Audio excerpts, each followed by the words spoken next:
Last week शुरू करना था लेकिन नहीं हो सका था इसको। तो ये हमारा थर्ड चैप्टर है, तो इसको हम स्टार्ट करते हैं।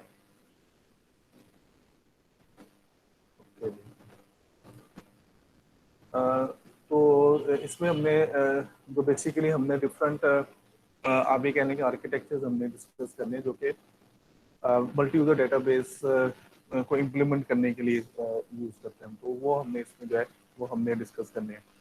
मल्टी यूजर डेटाबेस सिस्टम क्या होता है? अब हम जब सिस्टम डेटाबेस सिस्टम की बात करते हैं ना, तो ये प्लीज इसको ध्यान में रखें कि जब हम बात करते हैं ना डेटाबेस सिस्टम की, तो इसमें दो चीज़ें आ जाती हैं। इसमें आपका डेटाबेस आ जाता है, प्लस आपका जो डीबीएमएस है वो आ जाता है। यानी पूरा ऑन द होल पूरा सिस्टम जिसमें हार्डवेयर सॉफ्टवेयर सब चीज़ें जो है जिसके अंदर शामिल होती हैं। तो जब इस तरह का सिनेरियो हो कि मल्टीपल यूज़र उसको एक्सेस कर रहे हो, जिस तरह से हम जो पर्सनल कंप्यूटर देखते हैं ना, तो they are for single user. वो सिंगल यूज़र के होते हैं, और उसमें उसमें ये होता है कि एक यूज़र जो है ना वो एक वक्त में इस सिस्टम को एक्सेस कर सकता है। तो मल्टी यूज़र की अहमियत जब हम बात करते हैं तो उससे हमारी मुराद ये होती है कि एक सिस्टम होगा, एक बड़ा कंप्यूटर, लेट्स से एक बिग कंप्यूटर होगा, और उसके बाद क्या होगा कि इसके साथ जो है ना कंप्यूटर अटैच हो, जो कि इससे इससे डाटा या सर्विसेज इससे जो है वो ले सकते हैं। अब उसकी कुछ अप्रोचेज हैं, कुछ उसके आर्किटेक्चर हैं। तीन यहाँ पे मेंशन किए गए जो कि तीन मोस्ट कॉमन कह लें जो हैं, टेली प्रोसेसिंग है, फाइल सर्वर है और क्लाइंट सर्वर है। इन तीनों को हम डिस्कस करेंगे। इनके जो एडवांटेजेस डिसएडवांटेजेस हैं उनको हम सबको जो है वो डिस्कस करेंगे। तो सबसे पहले हमने हमने डिस्कस करना है कि जी टेली प्रोसेसिंग। तो टेली प्रोसेसिंग बेसिकली क्या है, ये आप समझ सकते हैं, this is one of the oldest oldest architecture, multi user architecture है। इसमें होता क्या है कि इसमें ये आप समझ लें कि ये मेन कंप्यूटर होता है, और आमतौर पे ये क्या होता है कि ये मेन फ्रेम कंप्यूटर होता है। आपको अगर क्लासिफिकेशन आपने पढ़ी हुई है तो उसमें आपको पता होगा कि जो ये मेन फ्रेम कंप्यूटर्स हैं दे आर क्वाइट पावरफुल, बड़े कंप्यूटर्स होते हैं, और ये मल्टी यूजर सिस्टम है। तो आमतौर पे होता ये है कि ये इसको इसको जो है ना सीपीयू कह देते थे। मतलब ये सीपीयू से हमारी मुराद थी, ये नहीं कि micro processor, CPU something else. CPU वो सारा हिस्सा होगा या वो सारा हार्डवेयर होगा जहाँ पे प्रोसेसिंग हो रही है, तो उसको हम सीपीयू जो है वो कह देंगे। तो इन this case this one is the CPU. ये जो है ना ये आपका जो है ये सीपीयू है। अच्छा, अब इसमें क्या है कि ये मेन फ्रेम कंप्यूटर है, तो ये इतना बड़ा होता है कि एक एक पर्सन तो इसको उसके वो तो इसको यूज नहीं कर सकता। तो शुरू में जो वो अर्ली कंप्यूटर्स थे वो सारे मेन फ्रेम कंप्यूटर थे। अगर आप हिस्ट्री पढ़े तो जो ये पर्सनल कंप्यूटर्स हैं, और ये तो 90s में 1980s में जो है ना ये इंट्रोड्यूस हुए थे। उससे पहले जो थे वो ज़्यादातर जो ऑर्गेनाइजेशन थी वो मेन फ्रेम कंप्यूटर ही यूज़ करती थी, जो कि सारे के सारे मल्टी यूजर सिस्टम थे। अच्छा, अब इसमें होता क्या है कि इस कंप्यूटर के साथ ये टर्मिनल्स अटैच होते हैं। इन इन टर्मिनल्स इनमें आप इनको कह सकते हैं कि हम इनको ना डब टर्मिनल कहते हैं। डम डम का मतलब ये है कि इनके अंदर जो है ना कोई प्रोसेसिंग पावर नहीं होती, कोई किसी भी तरह की प्रोसेसिंग पावर इनके अंदर नहीं होती। तो ये सिर्फ आप कह लें कि ये एक इनपुट होती है, और जैसे ये मॉनिटर है और ये कीबोर्ड है, तो बस एक कीबोर्ड और एक मॉनिटर होता है जो कि इनपुट आउटपुट के लिए यूज करते हैं, बस उसके अलावा कोई चीज़ इसके अंदर नहीं होती। तो अब होता इसमें है कि जो भी आपने रिक्वेस्ट करनी है वो सारी सारी की सारी जो है वो आप इस कंप्यूटर पे भेजते हैं, मेन फ्रेम पे। मेन फ्रेम उसको प्रोसेस करता है और रिजल्ट वापस जो है वो इसको जो है वो इसको अपने जो टर्मिनल है इसको वापस भेज देता है। तो अब उससे क्या होता है कि प्रोसेसिंग सारी की सारी जो है वो इसी कंप्यूटर पे होनी है। टर्मिनल्स पे कोई प्रोसेसिंग जो है ना वो नहीं होनी। यहाँ पे सिर्फ इनपुट आउटपुट का काम ही होगा कि जो यूज़र इनपुट करेगा वो कंप्यूटर को भेज दी जाएगी, और वहाँ से जो रिस्पॉन्स आएगा वो यूज़र को जो है वो यहाँ पे मॉनिटर पर डिस्प्ले कर दिया जाएगा, बस दैट्स इट। तो जो शुरू के कंप्यूटर्स थे वहाँ पे तो टर्मिनल्स भी नहीं थे होते, तो जो आउटपुट थी वो प्रिंट आउट के प्रिंटर्स लगे होते, तो प्रिंट आउट के फॉर्म में जो है वो आउटपुट मिलती थी कि जो आपने रिक्वेस्ट किया तो उसका उसका आपको जो है ना प्रिंट मिल जाता है। फिर बाद में ऐसा ऐसा जो है वो फिर मॉनिटर्स इस तरह से जो कीबोर्ड मॉनिटर्स है वो लगना शुरू हो गया। ये है जी हमारा टेली प्रोसेसिंग। अब इसमें इस तरह से है कि आपके पास एक बड़ा कंप्यूटर होना चाहिए, और अगर इसमें कोई खराबी हो गया तो फिर आपका पूरे का पूरा जो नेटवर्क है वो बैठ जाएगा बिल्कुल ही। तो फिर आप जाहिर सी बात है सिस्टम आपका डाउन है तो फिर कोई कोई भी यूजर जो है वो किसी तरह की कोई ट्रांजेक्शन या कोई प्रोसेसिंग जो है वो नहीं कर सकता। अच्छा, इसको उसके बाद थोड़ा सा इसमें जो सेकंड थोड़ा सी इम्प्रूवमेंट हुई वो ये हुआ कि एक फाइल सर्वर आर्किटेक्चर बना। फाइल सर्वर आर्किटेक्चर में बेसिकली क्या क्या होता है कि ये जो फाइल सर्वर होता है ये कंप्यूटर होगा जिस तरह से अभी हमने जो है वो देखा है, और इस तरह से, और इसके साथ कंप्यूटर्स अटैच होंगे। लेकिन ये जो कंप्यूटर्स हैं ये डम टर्मिनल्स डम नहीं है। इनको हम कह देते हैं वर्क स्टेशन कह देते हैं। एक्चुअली जो है ना इनके अंदर जो है ना जिस तरह से आजकल जो कंप्यूटर है ना उनके अंदर सीपीयू या माइक्रो प्रोसेसर लगे होते हैं ना, तो इनके अंदर जो है ना माइक्रो प्रोसेसर लगे होते हैं, तो ये खुद से भी प्रोसेसिंग कर सकते हैं। तो इनफैक्ट जो है ना वो होता ये है कि जो डाटा है सिर्फ डेटा जो है वो इस सर्वर पे होगा, बाकी सारा काम जो है ना इस वर्क स्टेशन में करना है। तो इसको अगर हम थोड़ा सा इस पॉइंट को देखें, file server is a computer attach to network with the primary purpose of providing shared storage. ठीक है, ये आप देखेंगे शेयर्ड स्टोरेज की हमने जो है वो बात की for computers files such as documents, spreadsheet, images and databases. अच्छा, a file server environment, the processing distributed about the network, typically a local area network. That's a file server hold the file required by the application and the DBMS. अच्छा, इसमें क्या है कि दो चीज़ें basically आपको बताया कि एक डेटाबेस सिस्टम में दो चीज़ें इंपॉर्टेंट होती हैं। एक एप्लीकेशन होती है जो कि एक तरह के यूज़र के साथ इंटरफेस कर रही होती है, और फिर दूसरा हमारा DBMS होता है जो कि एक्चुअली डेटाबेस को कंट्रोल कर रहा होता है।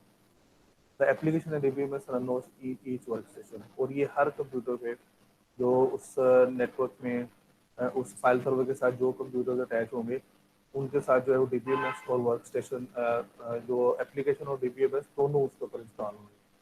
The file server acts simply as a shared hard disk. The DBMS on workstation send request to the file server for all the data that the DBMS required that is stored on the disk. तो अगर आप इसको देखें तो इस तरह से होगा, ये आप देखेंगे ये फाइल सर्वर है, ये कंप्यूटर है, तो इसकी ये होगा कि स्टोरेज थोड़ी ज़्यादा होगी बाकी कंप्यूटर्स के नस्बत, और डेटा बेस जो है ना वो एक्चुअली इसके ऊपर पड़ा हुआ है सिर्फ डेटा। अच्छा, ये जो वर्क स्टेशन है, जो एप्लीकेशन है, जो कि इंटरफेसिंग सॉफ्टवेयर है, और प्लस जो DBMS है वो इसके ऊपर इंस्टॉल है। अब एक यूज़र है यहाँ पे इस वर्क स्टेशन 2 पे बैठा हुआ है, यहाँ पे वो एक क्यूरी जनरेट करता है, और वो क्यूरी जो है ना वो भेज देता है। उसमें उसमें एक्चुअली किसी वो क्यूरी जो है ना वो जो है वो इसको फाइल सर्वर को भेजेगा। अब फाइल सर्वर एक्चुअली क्या करेगा कि ये जो DBMS है यहाँ पे एग्जीक्यूट हो रहा है, ये फाइल रिटर्न करेगा। ये रिक्वेस्ट आएगी तो ये फाइल्स रिटर्न करेगा। यहाँ पे लिखा हुआ है, यहाँ पे डेटा की हम बात नहीं कर रहे, या पार्ट ऑफ डेटा की बात नहीं करें, हम करें फाइल्स की। कि जो इसको DBMS को उस एप्लीकेशन को जब क्यूरी इस DBMS के पास आएगी तो ये देखेगा कि इस क्यूरी को प्रोसेस करने के लिए उसको किन किन फाइल की जरूरत है, वो उन फाइल्स को रिक्वेस्ट करेगा। वो फाइल सर्वर से कहेगा कि मुझे ये फाइल देना है, वो फाइल्स हैं क्या होंगी कि वो आ जाएंगी इसके पास DBMS के बाद। ये उनमें से डाटा जो जो रिक्वायर्ड है अकॉर्डिंग टू द क्यूरी वो यूजर को प्रेजेंट करेगा, और बाकी जो फाइल है उसको वो डिस्कार्ड कर सकता है, या अगर उसने उसको अपनी कैश में रखने फ्यूचर यूज के लिए तो उसको रख सकते हैं। ठीक है, अब मसला यहाँ पे ये हो रहा है कि अगर उसको पूरी फाइल नहीं भी चाहिए, उसको सिर्फ उसमें से कुछ थोड़ा सा भी डाटा चाहिए, तो वो फाइल सर्वर से पूरी पूरी फाइल रिक्वेस्ट कर रहा है, उससे कह रहा है कि नहीं मुझे पूरी फाइल जो है ना वो मुझे जो है ना वो दें। तो इसके नतीजे में क्या होगा कि लैन के ऊपर जो ये जो लैन के ऊपर जो आप कह लेंगे जो ट्रैफिक है, जो डेटा ट्रैफिक है वो बहुत ज़्यादा बढ़ जाएगी। अच्छा, फिर उसका एक और नुकसान क्या होगा, फर्ज करें मैं आपको एक एग्जांपल देता हूँ कि एक एम्प्लॉय की फाइल है, इसके अंदर एम्प्लॉय से मुतल्लिक सारा जो डाटा है वो इसके अंदर मौजूद है। तो ये जो कंप्यूटर्स है ना ये सारे इत्तेफाक से काम कर रहे हैं, तो ये ना एम्प्लॉयज़ की फाइल पर काम कर रहे हैं। अब होता ये है कि ये सारी इससे पूरी फाइल मंगवाएंगे, तो तीनों कंप्यूटर्स के पास एम्प्लॉय की पूरी पूरी फाइल पड़ी हुई।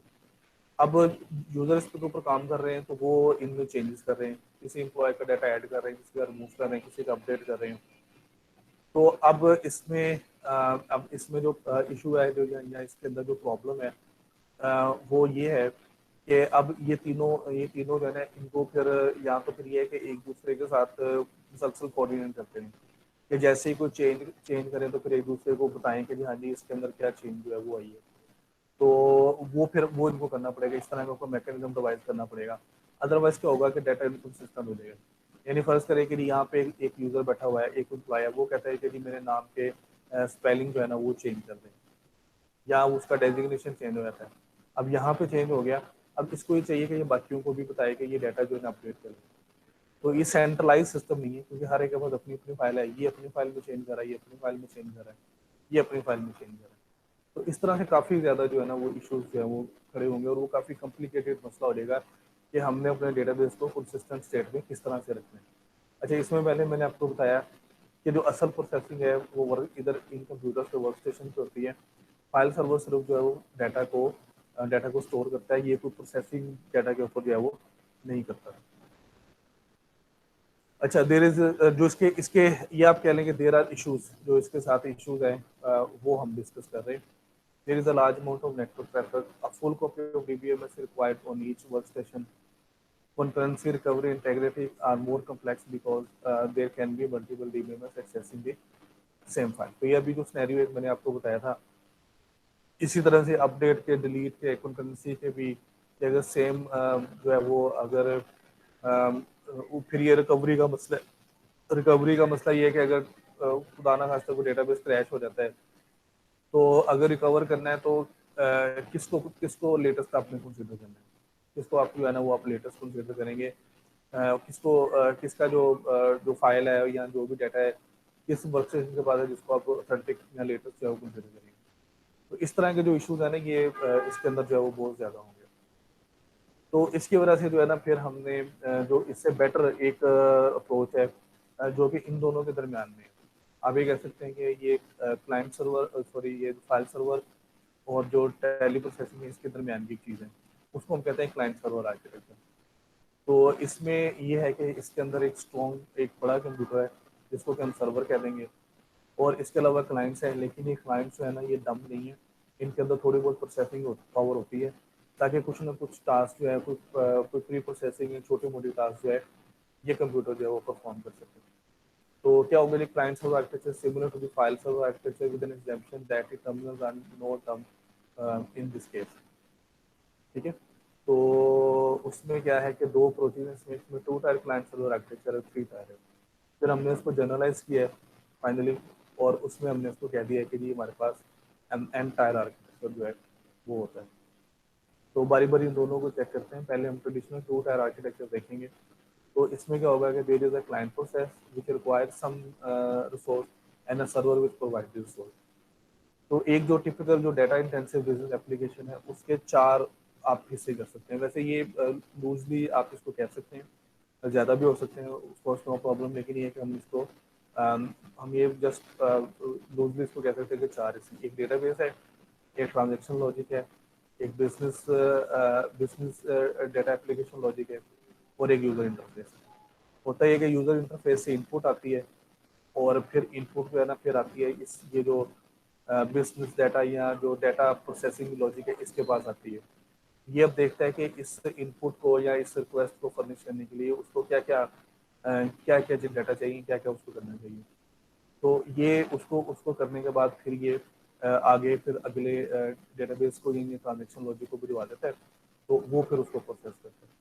तो टू टायर में हम क्या करते हैं कि इन दोनों को हम सर्वर पे कंबाइन कर देते हैं और इन दोनों को हम क्लाइंट पे कंबाइन कर देते हैं। तो ये इस तरह से होगा। अब इसमें इसमें जो डिफरेंस है, अभी आप जो फाइल सर्वर और क्लाइंट सर्वर की अप्रोच है उसमें देख लेंगे। इसमें हम वर्क स्टेशन से हम कह रहे हैं, हम इसमें क्लाइंट कह रहे हैं, लेकिन ये जो क्लाइंट है ये डम नहीं है, these are not dumb terminals. ठीक है, ये डम नहीं है, ये बल्कि क्या है, इनके अंदर प्रोसेसिंग पावर होती है।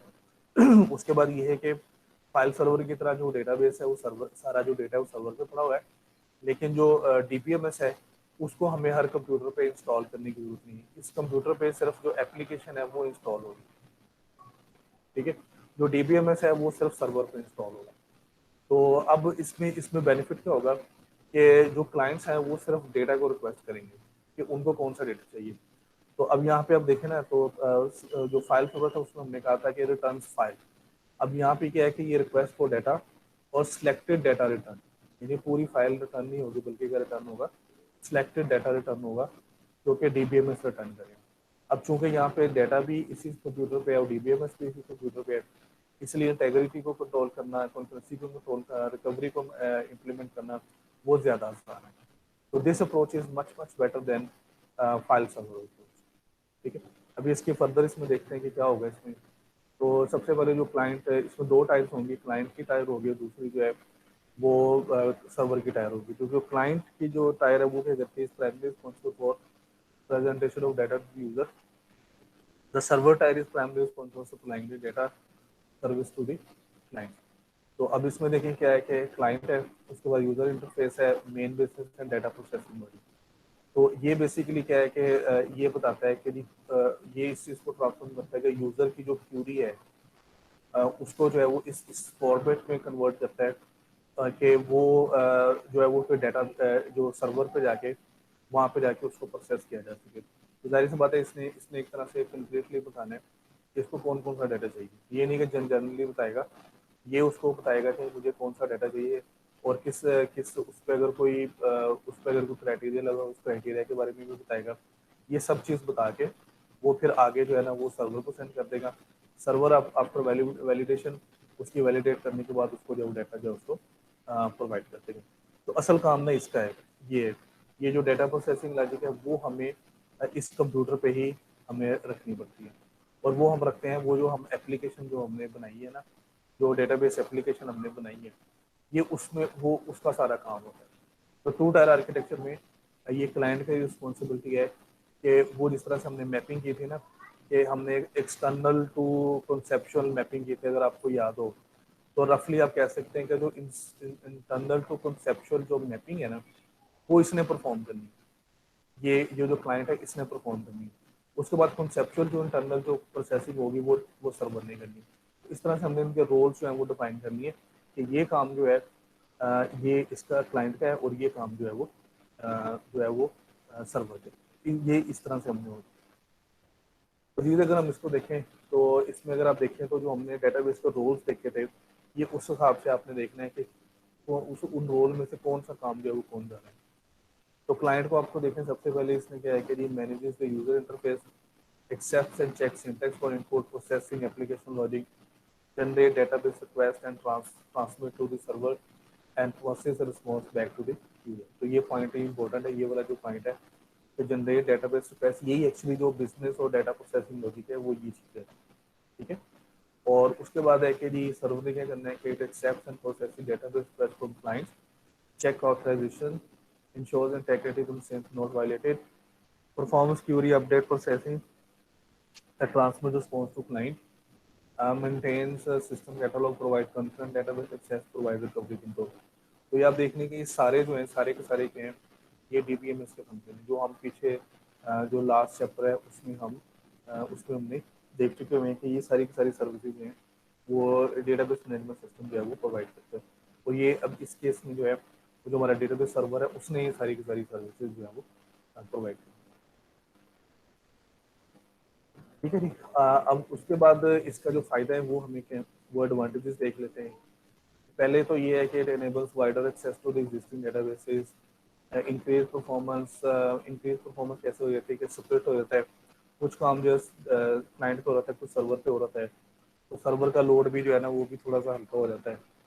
तो if client server reside on different computers and then different CPUs can be processing application in parallel, it should be easier to tune the server machine. If it's only task to perform database processing, hardware cost may be reduced. It is only server that requires storage and processing power sufficient to store and manage the data। अब आपको जो heavy किस्म के clients की जरूरत जो है वो नहीं है। अब आप ये कर सकते हैं कि आप अगर आपके पास नॉर्मल से भी सिस्टम है जो नॉर्मल से प्रोसेसिंग कर सकते हैं तो that's okay. Communication cost reduce हो जाती है क्योंकि नेटवर्क पे सिर्फ सिलेक्टेड डाटा जाता है, पूरी की पूरी फाइल इस तरह से फाइल सर्वर में हमने देखी थी तो वो नहीं जाता। तो इस तरह से जो कम्युनिकेशन कॉस्ट है वो काफ़ी ज़्यादा रिड्यूस हो जाती है। तो दूसरा ये होता है कि क्लाइंट्स को एक दूसरे से डाटा अपडेट करने की जरूरत नहीं होती क्योंकि सारा डाटा जो है वो एक सेंट्रल कंप्यूटर पे मेंटेन हो रहा होता है। तो इसलिए क्लाइंट्स को एक दूसरे के साथ जो है वो कम्युनिकेशन करने की जरूरत नहीं होती। अगर कोई डाटा में चेंज आई है तो उसके लिए उनको कुछ भी नहीं करना पड़ता है। इंक्रीज कंसिस्टेंसी, तो अब सारे जो सर्वर हर तरह के जो चेक्स हैं, इंटेग्रिटी के चेक्स या कंकरेंसी के चेक या ट्रांजैक्शन कंट्रोल जो है वो सारे का सारा जो है वो सर्वर पे हो रहा होता है। तो क्लाइंट का रोल जो है वो बहुत लिमिटेड हो जाता है।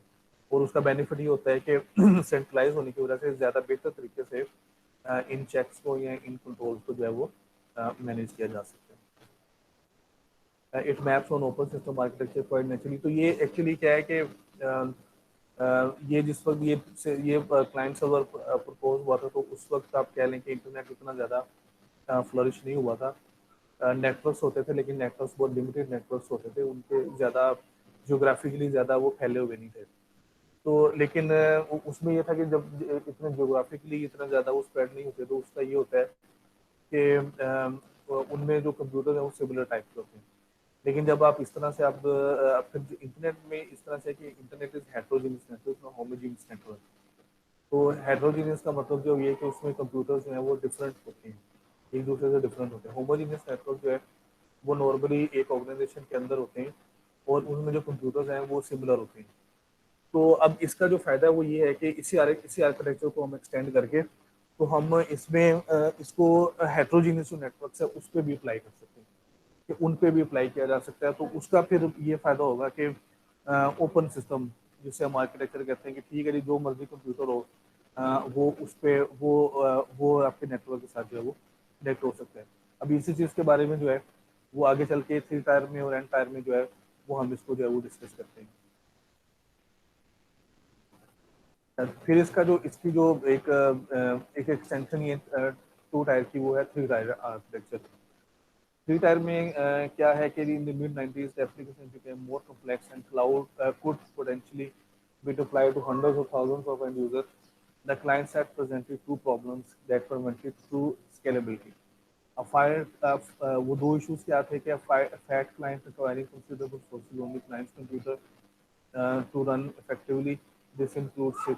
तो एक्चुअली क्या था कि वो जो डेटा डेटा आपको बताया मैंने कि जो एप्लीकेशन है, डेटाबेस एप्लीकेशन है, तो एक्चुअली वो जो बिजनेस लॉजिक है या जो डेटा जो मैपिंग एक्चुअली मैंने आपको बताई थी, वो जो मैपिंग है वो सारी वो कर रही थी। तो उसकी वजह से इशू ये हो गया था कि जो उस एप्लीकेशन का साइज जो है ना वो बहुत बड़ा हो गया। और उससे जो कंसर्न ये हुआ कि अच्छा फिर क्या होता है कि आपको वो एप्लीकेशन जो है ना वो क्या है, अब काम सेम ही है। अगर आप इस तरह से एक सर्वर है और इसके साथ आपके 3 क्लाइंट्स अटैच किए हुए हैं, दीज आर 3 क्लाइंट, तो हर एक ने ये काम करना है, एक ही काम है। लेकिन क्या है कि इस पे भी आपने वो एप्लीकेशन इंस्टॉल की हुई, इस पे भी की हुई है, इस पे भी की हुई है। अब एक्चुअली आपने क्या किया हुआ है कि उसको रिडंडेंट किया हुआ है। उस चीज को जो है ना वो रिडंडेंट का मतलब होता है कि अननेसेसरी रेपिटेशन की हुई है। अच्छा ये तो ठीक हो सकता है कि यूजर की इनपुट डिफरेंट हो सकती है, लेकिन यूजर की इनपुट को जो जो मैकेनिज्म है, जो इनपुट को डेटा डेटा जो डेटाबेस रिक्वेस्ट में चेंज करेगा वो तो सेम ही है। तो वो भी इन कंप्यूटर्स के ऊपर हमें हर सेपरेटली जो है वो जो है वो करना पड़ेगा। तो इसकी वजह से क्या था कि जो मतलब उसको उन्होंने कहा जी फैट क्लाइंट, उसका मतलब ये है कि ये जो डेटाबेस एप्लीकेशन है ये बहुत हैवी होगी। और ये जो जिस कंप्यूटर पे जिस क्लाइंट कंप्यूटर पे चल रही है, तो उससे काफ़ी ज़्यादा रिसोर्सेज जो है ना वो डिमांड करते हैं। और रिसोर्सेज कौन कौन से हैं कि डिस्क स्पेस है, रैम है, और इसके अलावा सीपीयू पावर है, ये उससे जो है वो रिक्वायर कर रही है। अच्छा उसके बाद क्या है कि जी फिर significant client side administration overhead, कि जो क्लाइंट पे जो है ना वो बहुत ज़्यादा फिर उस पे एडमिनिस्ट्रेशन लोड जो है ना बढ़ गया, एप्लीकेशन जो है वो बहुत हैवी हो गई। तो इसका एक हल निकाला गया, हल ये निकाला गया कि हम क्या करते हैं कि हम इसको जो है ना एक टू के बजाय हम 3 टायर्स जो है ना वो बना लेते हैं। तो in by 1995 a new variation of traditional two tier transfer model appeared to solve the problem of the enterprise scalability. This new architecture proposed 3 layers, each potentially running on different platforms. तो अब हमने क्या किया कि हमने जो client और server के दरमियान में हमने एक नई एप्लीकेशन जो लेयर है वो हमने इंट्रोड्यूस करवाई। ये हमने काम किया, यानी ये क्लाइंट की लेयर है और एक डेटाबेस की लेयर है और उसके दरमियान में एप्लीकेशन। अब ये हमने क्या किया कि वो जो क्लाइंट 2 टायर में जो क्लाइंट जो काम कर रहा था ना कि यूजर रिक्वेस्ट को फिर वो बिजनेस और जो डेटा डेटा प्रोसेसिंग लॉजिक थी, हमने उसको सेपरेट कर दिया। बस उसको क्लाइंट से लेके वो हमने एक अलग लेयर जो है वो बना दी। तो अगर आप ये देखेंगे तो ये कुछ इस तरह से होगा अब आप देखें क्लाइंट के पास सिर्फ यूजर इंटरफेस रह गया, जो बिजनेस लॉजिक है, जो डेटा प्रोसेसिंग लॉजिक है, वो हमने एप्लीकेशन सर्वर एक नई लेयर इंट्रोड्यूस करवा के उस पर डाल दिया, बाकी सर्वर के टास्क उसी तरह से। अच्छा, अब इसका फ़ायदा क्या है कि जो रिक्वेस्ट है, जो ये क्लाइंट है, इसने रिक्वेस्ट भेजनी है एप्लीकेशन सर्वर को, एप्लीकेशन सर्वर उस रिक्वेस्ट को रिसीव करेगा, उसके अकॉर्डिंगली डेटाबेस रिक्वेस्ट जनरेट करेगा, और वो जो है ना फिर वो डेटाबेस सर्वर को सेंड कर देगा। तो ये काम जो है ना, ये काम उसमें जो है ना, दिस इज द टास्क, ये उसका जो है वो ये उसका काम है। अब इससे फ़ायदा ये हुआ है कि ये अब काम सेंट्रलाइज हो गया, और जो क्लाइंट्स हैं जो क्लाइंट साइड पे जो एप्लीकेशन रन हो रही है वो बहुत लाइट वेट हो गई है, वो उसका साइज है वो बहुत ज़्यादा रिड्यूस हो, क्योंकि उसका अब काम कुछ नहीं रह गया, उसका सिर्फ काम है यूजर के साथ इंटरफेसिंग करने का, बस दैट्स इट। और ये वो काम था जो कि पहले हम हर कंप्यूटर से करवा रहे थे। अब हमने क्या किया कि अब हमने एक कंप्यूटर डेजिग्नेट कर दिया। अच्छा, इसमें ये हो सकता है कि मतलब इन इन इन टिपिकल केसेस, या जो हमने इन्विजन किया है वो ये है कि ये क्लाइंट कंप्यूटर लेता होगा, और एप्लीकेशन सर्वर लेता होगा, और डेटाबेस सर्वर लेता, ये तीन डिफरेंट मशीन होगी बेसिकली। लेकिन ये हो सकता है कि इन दोनों को आप कंबाइन कर सकते हैं, एप्लीकेशन सर्वर को डेटाबेस सर्वर को आप कंबाइन कर लें, वो भी ठीक है, वो अप्रोच भी ठीक है, उसमें कोई मसला नहीं, क्लाइंट सेपरेट हो जाएगा, बाकी जो आपका एप्लीकेशन सर्वर है, डेटाबेस सर्वर है, वो एक ही कंप्यूटर पे चल रहा होगा। या इन आइडियल केसेस का हो सकता है कि ये सेपरेट हो सकता है, एप्लीकेशन सर्वर जो है वो सेपरेट हो, क्लाइंट की मशीन तो ऑलवेज सेपरेट होगी, और जो डेटाबेस सर्वर है वो सेपरेट। तो अब इससे मजीद जो है वो क्लैरिटी आ गई, क्लैरिटी ऑफ टास्क आ गई है। अब हमने इसको जो है ना वो तीन हिस्सों में हमने इसको जो है वो हमने इसको जो है वो डिवाइड कर लिया। तो अब इसमें इसके एडवांटेजेस क्या हैं, अगर हम इसके बेनिफिट्स देखें, तो पहला बेनिफिट ये है कि need for less expensive hardware, because client is client is thin, application maintenance is centralized with the transfer of business logic for many end user into a single application server। ठीक है, तो this eliminates the concerns of software distribution that are problematic in the traditional two type transfer model। The added modularity makes it easier to modify or replace one type without affecting the another। अब first करेंगे, आपने business logic change करनी है, जो data processing logic है वो change करनी है, तो उससे ना क्लाइंट इफेक्ट होगा ना सर्वर इफेक्ट होगा, सिर्फ जो दरमियान में जो एप्लीकेशन सर्वर है उसमें आपने चेंजेस करेंगे, या अगर आपने क्लाइंट भी चेंज करनी है तो उससे बाकियों में कोई फर्क जो है वो नहीं पड़ेगा। तो ये इसका एक एडवांटेज है इसका। लोड बैलेंसिंग ईजियर, तो इस तरह से लोड बैलेंस, अगर एक से ज़्यादा अगर डेटाबेस सर्वर है, तो वो आपके सिस्टम के साथ अटैच है, तो उससे फिर क्या हो सकता है कि उससे जो लोड बैलेंसिंग है वो बहुत ईजी हो। लोड बैलेंसिंग का मतलब ये है कि अगर फर्स्ट करें कि दो डेटाबेस सर्वर हैं, इस तरह से अगर आप उनको जूम करें कि there are two two database server, और एक एप्लीकेशन सर्वर है, और क्लाइंट्स जो है ना वो काफ़ी ज़्यादा हैं, तो अब यहाँ पे क्या होगा कि ये जो एप्लीकेशन सर्वर है ये फिर लोड देख सकता है कि किसके पास रिक्वेस्ट जा रही है, मतलब इनको बैलेंस करेगा ना, ताकि ये ना हो कि सिर्फ एक ही सर्वर के पास सारी रिक्वेस्ट चली जाए, दूसरा सर्वर जो है वो फारिग बैठा रहे। इससे जो ट्रांजेक्शन का जो टर्न डाउन टाइम है, या जो रिक्वेस्ट का टर्न डाउन टाइम है, वो काफ़ी ज़्यादा बढ़ जाएगा। तो उसने इस तरह से बैलेंस करना है कि दोनों के पास दोनों बिजी रहें, और जो टर्न अराउंड टाइम है जो एप्लीकेशन का वो कम से कम हो।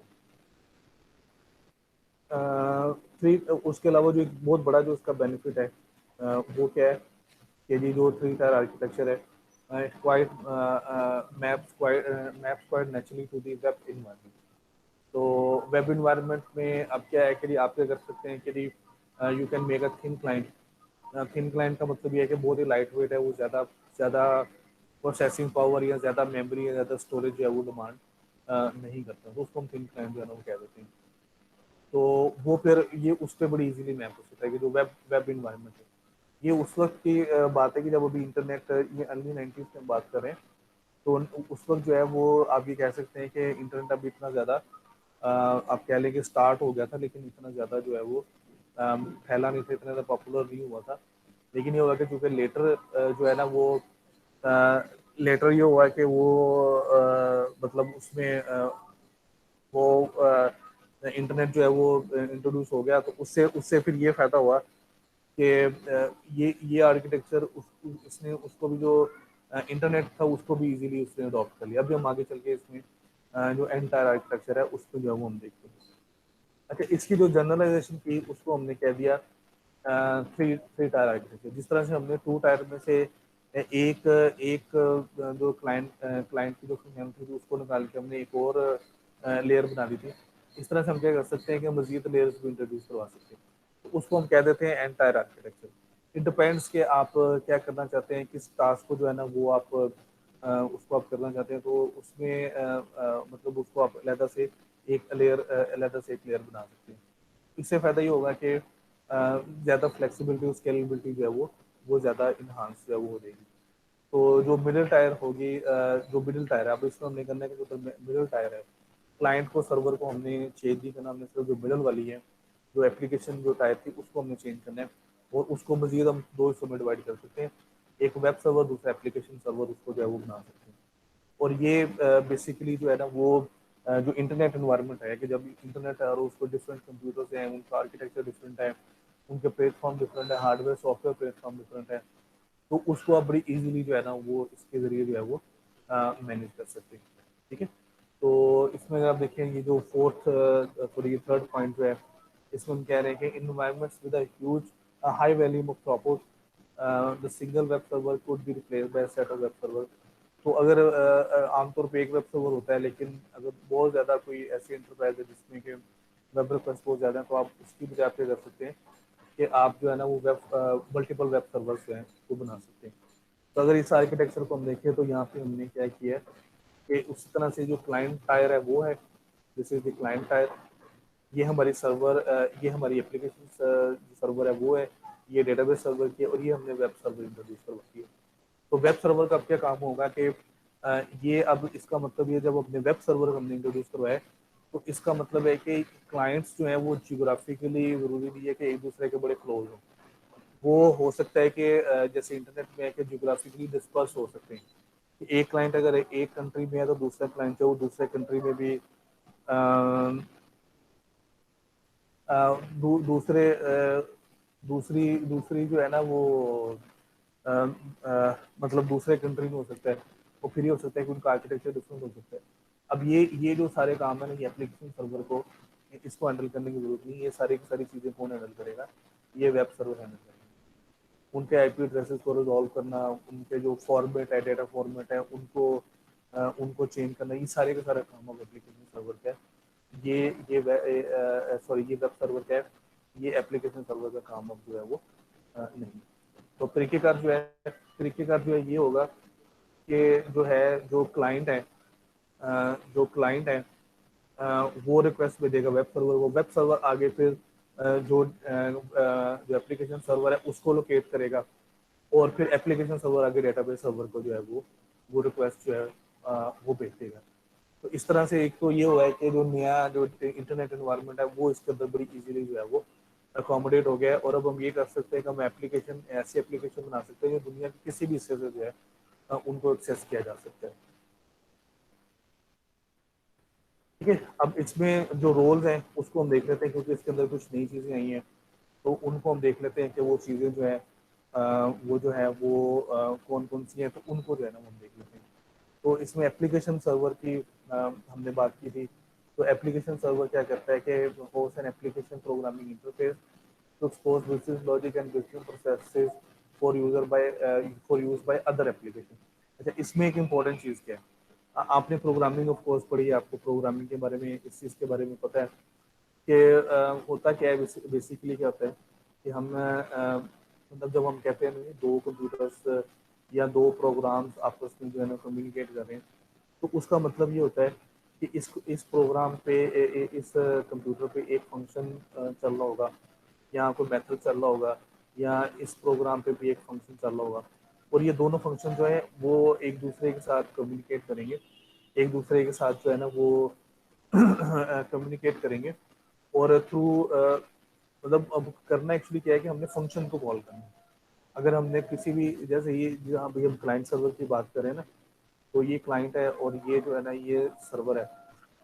तो क्लाइंट ने अगर सर्वर से कोई रिक्वेस्ट करने की सर्विस चाहिए, तो उसने एक्चुअली क्या करना है कि एक सर्वर पे कोई फंक्शन एग्जीक्यूट करवाना है, कोई फंक्शन को रिक्वेस्ट करने की उसको एग्जीक्यूट करते हैं।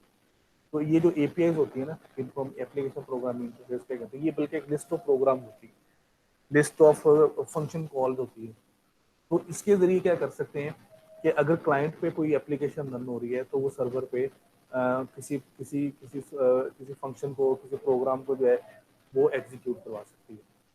तो अब ये इस तरह से नहीं होगा कि कोई इसका, ये इससे क्या होता है कि बकायदा फॉर्मेट आपको पता होता है कि कौन सा किस सर्विस के लिए आपने कौन सी जो आपने आपने जो एपीआई है उसको कॉल करना है, एपीआई के किस फंक्शन को या किस सर्विस को जो है ना वो आपने कॉल करना है।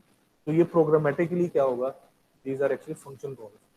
और ये इसमें क्या है कि these are on remote computer, not only same computer, these are on remote computer. क्योंकि जब इंटरनेट आ गया ना, जब इंटरनेट इसके अंदर इन्वॉल्व हो गया, तो फिर इसका मतलब ये है कि this server is not the immediate computer.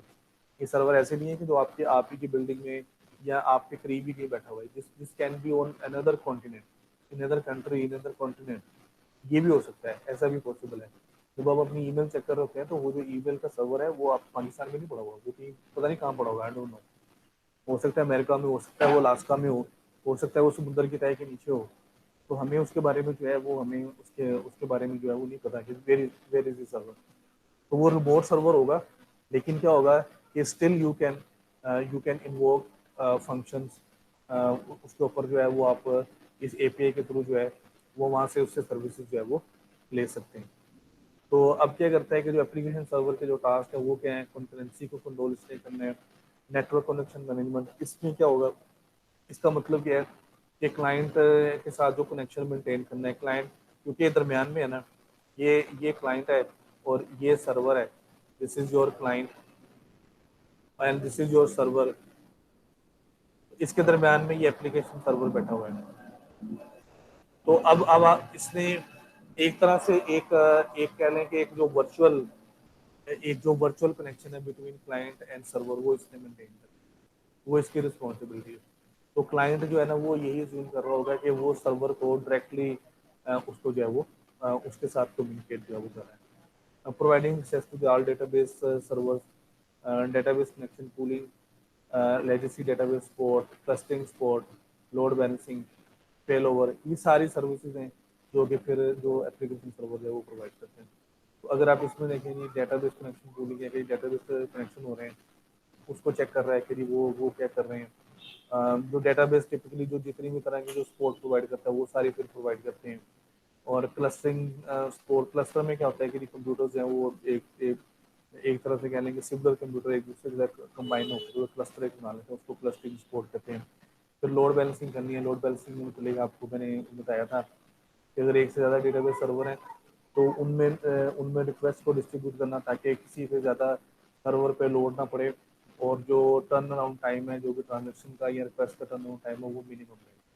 तो इन केस अगर कोई फेल ओवर होता है या तो अगर कोई फर्स्ट तरह के डेटाबेस में कोई ये भी क्यूरी प्रोसेस हो रही थी और दरम्यान में डेटाबेस सर्वर जो है वो उसमें तो मसला आ गया, तो अब उसने इंश्योर करना है कि उस क्यूरी को दोबारा उसने उसने फॉरवर्ड करना है ताकि उसका दोबारा जो है वो काम उस पर जो है वो शुरू हो सके। ठीक है, तो इसकी जो एग्जाम्पल हैं जो एप्लीकेशन सर्वर्स के हैं, ये हमारे पास जो है वो जावा का प्लेटफॉर्म है। और जावा आपको पता है कि पॉपुलर प्रोग्रामिंग लैंग्वेज है, तो जावा एप्लीकेशन जो प्लेटफॉर्म इंटरप्राइज है, इसके बहुत सारे एप्लीकेशन सर्वर बने हुए हैं, डिफरेंट कंपनीज ने बनाए हुए हैं। जैसे वेबलॉजिक का सर्वर है, ओरेकल का गोल्डफिश सर्वर है, रेड हैट का जेबोस है, और आईबीएम का वेबस्फेयर है, ग्लासफिश है, ओपन सोर्स ग्लासफिश सर्वर है। ये सारे के सारे डिफरेंट एप्लीकेशन सर्वर हैं। इस तरह से डॉट नेट फ्रेमवर्क माइक्रोसॉफ्ट की तरफ से, ओरेकल का अपना एप्लीकेशन सर्वर है। तो ये सारे डिफरेंट डिफरेंट जो है ये एप्लीकेशन सर्विस है, एप्लीकेशन सर्वर्स हैं जो कि जो सर्विसेज भी हमने देखी हैं वो सारी की सारी जो है वो प्रोवाइड करते हैं। अब इसमें बड़ी एक इम्पोर्टेंट चीज़ जो आ गई है वो है, उसको हम कहते हैं middleware. Middleware basically क्या चीज़ है कि ये उस सूरत में ज़्यादा इम्पोर्टेंट होती है कि जब दो कंप्यूटर जो है वो सिम ना हो, उनका हार्डवेयर या सॉफ्टवेयर प्लेटफॉर्म जो है वो सिमिलर ना हो।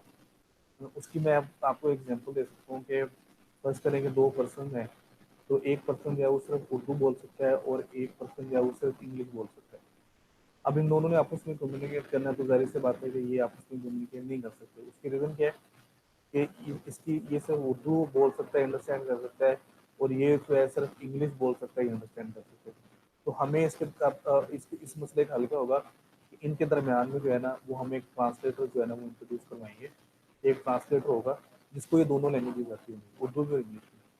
तो जब उर्दू से वाला जो कोई बात करेगा तो उसको ये समझेगा, पहली बात है कि उसको समझना चाहिए कि ये क्या कह रहा है। फिर उसको ट्रांसलेट करेगा इंग्लिश में, इंग्लिश वाले को बताएगा, इंग्लिश वाले का रिस्पॉन्स ये फिर ट्रांसलेट करके उर्दू वाले को बताएगा। तो मिडल वेयर ये काम कर रही होती है। जो हमारे पास इंटरनेट पे कंप्यूटर है, they are actually in in variety of platforms, मतलब उसमें मेन फ्रेम्स भी हैं, उसमें सुपर कंप्यूटर्स भी हैं, उसमें डेटाबेस सर्वर्स भी हैं, उसमें वेब सर्वर्स भी हैं, उसमें पर्सनल कंप्यूटर्स भी हैं, लैपटॉप्स भी हैं, टैबलेट्स हैं, मोबाइल कंप्यूटर्स हैं, एम्बेडेड डिवाइसेस हैं, ये सब चीज़ें अब इंटरनेट पे मौजूद हैं।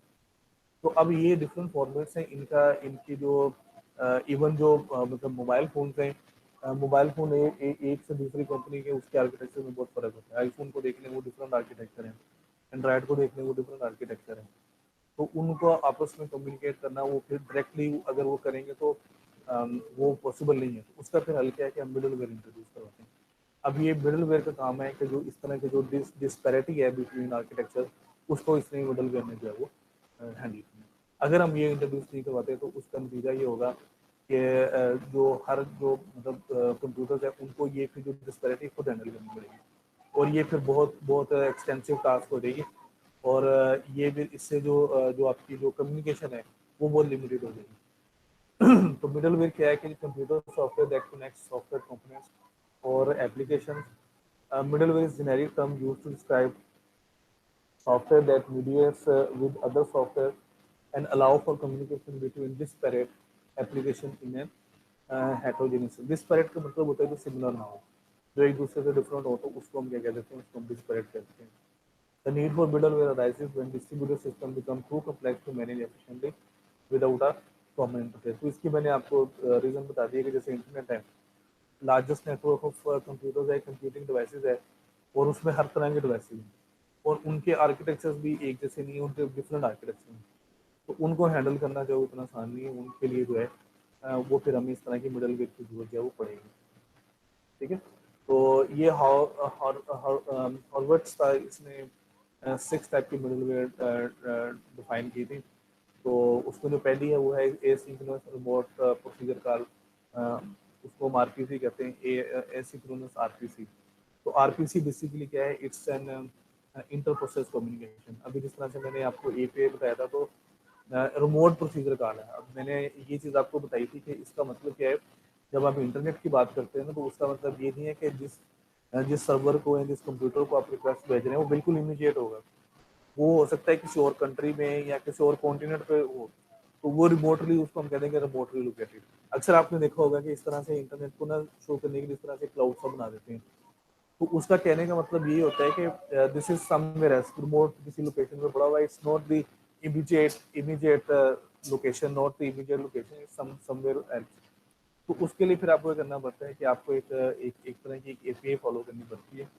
वो एपीआई एक मैकेनिज्म प्रोवाइड करती है कि आपने किसी रोबोट कंप्यूटर पे किसी प्रोसेस को आपने किस तरह से उसके साथ कम्युनिकेट करना है, उसको किस तरह से आपने कॉल करना है, तो उसको हम एपीआई किया जाता है।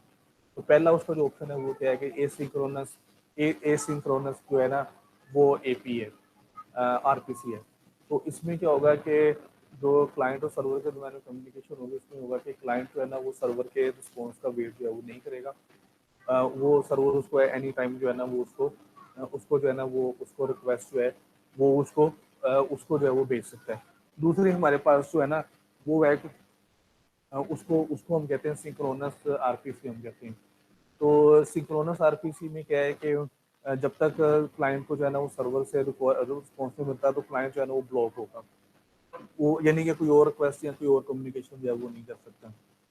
तो इसकी जो एप्लीकेशन है या जो इसकी जो एग्जांपल्स हैं, उसको हम देखते हैं। वो एग्जांपल इसकी जो है जावा की, आप देखें कि ये जो रोबोट मेथड इनवोकेशन है, जावा आरएमआई एपीआई जो है, ये इसकी एग्जांपल है। एक्सएमएल बेस्ड आरपीसी है जो कि एक्सएमएल बेस्ड है, ये इसकी एग्जांपल है। माइक्रोसॉफ्ट का डॉट नेट रिमोटिक है, ये इसकी एक इसकी एग्जांपल है। और कोरबा और थ्रिफ्ट प्रोटोकॉल है, ये फेसबुक यूज़ करती है अपने सोशल नेटवर्किंग वेबसाइट्स के लिए जो है ना वो जो है ना वो यूज़ करती है। तो ये जो थ्रिफ्ट प्रोटोकॉल है ये भी किसी आप कह लेंगे इसी कैटेगरी के अंदर जो है वो आ जाता है। अच्छा, इसके अलावा जो है वो हमारे पास पब्लिश एंड सब्सक्राइब है। पब्लिश एंड सब्सक्राइब में क्या है कि इसमें पब्लिशर होते हैं, सब्सक्राइबर होते हैं। पब्लिशर वो होते हैं जो मैसेज भेज रहे होते हैं, सब्सक्राइबर वो होते हैं जो मैसेज रिसीव कर रहे होते हैं। तो अगर आपने नेटवर्क पे कोई मैसेज रिसीव करना है तो उसके लिए आपको सब्सक्राइब करना पड़ेगा, फिर ही वो मैसेज आपको मिलेगा, अदरवाइज नहीं मिलेगा। और इसकी जो एग्जांपल है टिप्पो है, और आईस है, इंटरनेट कम्युनिकेशन इंजन, जीरो सी इंकॉर्पोरेशन उसकी तरफ से, जो मैसेज ओरिएंटेड मिडलवेयर है, एमओएम इसको कहते हैं। तो ये एक तरह से एक हो गया, this is a software that resides on both the client and server and typically supports asynchronous call between client and server application। और एक एग्जांपल है कि web server, web server MQ for IPM, और जेएमएस है, जावा messaging service है, और object request broker और भी है, communication and data exchange between objects. और फिर उसके बाद सीक्वल एंटी डाटा एक्सेस है। ये सीक्वल पे है खासतौर पर जहाँ पे डाटा डाटा जो डेटाबेस रिक्वेस्ट है वो इन्वॉल्व होनी है, यानी एक कंप्यूटर ने डेटाबेस रिक्वेस्ट किसी दूसरे कंप्यूटर पे भेजनी है, तो वो फिर इसके सीक्वल ओरिएंटेड जो डाटा एक्सेस है इसके जरिए जो है वो भेज सकते हैं। इसका फायदा ये होगा कि वो जो है ना वो जो data sequel sequel command actually होंगी उसी को जो है ना ये फिर जनरेट करके फिर उसको जो है वो आगे जो है वो सेंड करते हैं। ठीक है, तो उसके बाद हमने डिस्कस करना है टीपी मोनिटर्स को। जो टीपी मोनिटर्स है ये क्या, ट्रांजेक्शन के बारे में हम बात कर चुके हैं। ट्रांजेक्शन बेसिकली एक सीक्वेंस ऑफ स्टेप्स होता है कि जो कि डेटाबेस को एक स्टेट से दूसरे स्टेट में जो है वो कन्वर्ट करता है। लेकिन इसमें इसका इसमें ये होता है कि जो जो जिस स्टेट से हम स्टार्ट करते हैं वो जब चेंज हो स्टेट तो वो कंसिस्टेंट स्टेट होनी चाहिए। तो ट्रांजैक्शन का आपको मैंने बताया था इसके दो ही आउटकम्स होते हैं। ट्रांजैक्शन जो है ना या तो ये होती है कि कमिट होती है या फिर अबॉर्ड होता है। ये दो दो इसके ऑप्शन होते हैं, इसके अलावा कोई और इसका ऑप्शन होता है। अगर सारे स्टेप सक्सेसफुली कंप्लीट हो जाएंगे तो वो कमिट हो जाएगी, अदरवाइज जो है ना वो अबॉर्ट हो जाएगी। अब इसको इसको ये भी जो ट्रांजेक्शन प्रोसेस है ये भी बेसिकली ये जो टीपी मोनिटर्स हैं ये भी मिडल वेयर हैं। तो ये इनका इनका काम ये होता है कि इस चीज़ को इंश्योर करना होता है कि ट्रांजेक्शन कंप्लीट हो गई है और डेटाबेस एक कंसिस्टेंट स्टेट में। तो अगर नहीं आया तो फिर उसको ट्रांजेक्शन को अबॉर्ट करना है, अदरवाइज उसको जो है उसने कमिट करना है। ठीक है, तो जिस तरह से देखें कि TPU monitor is a middleware component that provide access to the service to a number of source manager and provide a uniform interface for programmers who are deploying developing transition software। TPU monitor form the middle tyre of three, ये तो ये middle tyre ही होगी। जिस तरह से middle where है तो ये भी उसी तरह से समझ लें कि आप मिडल वेयर। तो इस तरह से आप देख लें कि ये सर्विस सर्विस कॉल्स आ रही फ्रॉम क्लाइंट्स, ये सारी टीपीएम के पास आती हैं। टीपीएम आगे से ये करता है कि उन रिक्वेस्ट को एक डेटाबेस सर्वर या मल्टीपल डेटाबेस सर्वर को जो है वो उसको उसको सेंड कर देता है। और उसके बाद अब देखेंगे ये सारी रिक्वेस्ट है टीपीएम के। अब टीपीएम को पता है कि उसने आगे रिक्वेस्ट किस डेटाबेस सर्वर को सेंड की है। तो इसी तरह से ये सिर्फ एक ही सिस्टम होगा जो कि सारी सारी की सारी जो कम्युनिकेशन उसको हैंडल कर रहा है। और अब फर्ज करेंगे अगर किसी वजह से कोई ट्रांजेक्शन कंप्लीट नहीं होती, वो नहीं हो पाती, तो इसको पता होगा, टीपी मोनिटर को पता होगा कि ट्रांजेक्शन कंप्लीट नहीं हुई, तो ये अकॉर्डिंगली डिसीजन करेगा कि इसको कमिट करना है या इसको बॉट करना है। ठीक है जी, तो उसके जो एडवांटेजेस है वो क्या है कि जी ट्रांजेक्शन राउटिंग है। ट्रांजेक्शन राउटिंग मतलब ये कि क्लाइंट से लेकर सर्वर तक की जो सारा रूट है क्लाइंट से आ रही है फिर उसके बाद किस सर्वर को जा रही है, सारी इसने करनी है।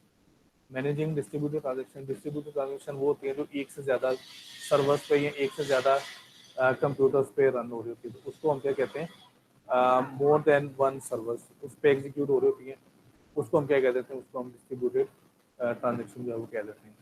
लोड बैलेंसिंग हम बात कर चुके हुए हैं कि ट्रांजेक्शन को इस तरह से करना है कि हर जो उसका टर्न अराउंड टाइम हो मिनिमम, ये ना हो कि एक ही सर्वर पे सारा लोड पड़े।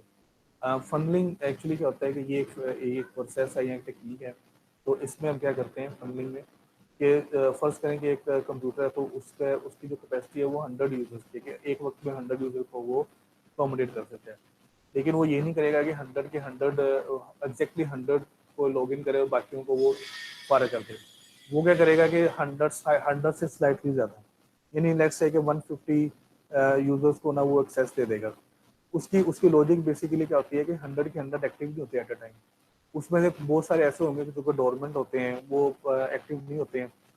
तो अगर वो एग्जैक्टली 100 करेंगे तो हो सकता है कि जी इनमें से 30 जो है ना वो फारग बैठे हों। तो इस तरह से जो है ना वो आपकी काफ़ी जो आपकी कह लें कि जो आपकी बैंडविड्थ है या आपकी जो वर्किंग जो कैपेसिटी है वो वेस्ट हो रही होती है। तो अब अगर 150 लेते हैं तो इसमें ये होगा कि अराउंड 100 जो है ना वो एक्टिव होंगे। इस तरह से वो एट अ टाइम जो है ना वो कोशिश करता है कि मैक्सिमम उसको जो है ना यूटिलाइज करे और ज़्यादा से ज़्यादा उसको जो है ना वो उसको यूटिलाइज करे। Increase reliability, typically typically using environment with very high volume of transaction। उसके जो एग्जांपल हैं ईटू स्टीव, ये CICS है, ये IBM के मेनफ्रेम पे यूज होता है। तो ZOS इनका ऑपरेटिंग सिस्टम है जो कि IBM के मेनफ्रेम पे चलता है, और ZVSC है ये इसके पे चलता है। टक्सीडो है from Oracle corporation. Java application जो है जावा ट्रांजेक्शन API है। और इसी तरह से जो open source implementation of JDA है, इंक्लूड JBoss TS और formally known as Arjuna transaction, ये उसकी एग्जांपल है। बिट्रॉनिक्स का ट्रांजेक्शन मैनेजर है, बिट्रॉनिक्स ट्रांजेक्शन मैनेजर है। तो ये सारी डिफरेंट ट्रांजेक्शन मैनेजर की एग्जांपल। ठीक है बेटा, फिर यहाँ तक काफ़ी है।